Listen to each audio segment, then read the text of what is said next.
कैसन हो? हाँ रे देखी हमर फिगर मार हो जा होई बाजार में हमारा पावे खातिर कितना हो कोई इंतजार में। सुन बोल लाल कपड़ा में एम्बुलेंस तुला गोही गे तो तू घायल के ले जा तू तो घायल के जाही गे तू घायल के ले जा तू तो घायल के जाही गे।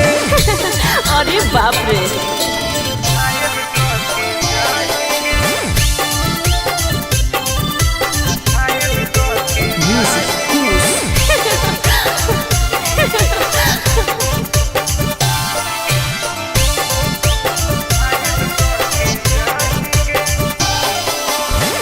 मारी के मुस्की खाली हो सो होही गे। अच्छा कवनो से काहे नहीं फसो होही गे। आगे बोल लगे हे सुन उठवा के लाली जानो लेवा हो कोई रे गलिया मिठाई वाला लेवा हो कोई रे बुझले।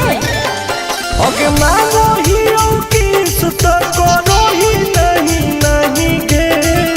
चल हाय तू घायल के ले जा तू तो घायल के जाही गे तू घायल के ले जा तू तो घायल के जाही गे।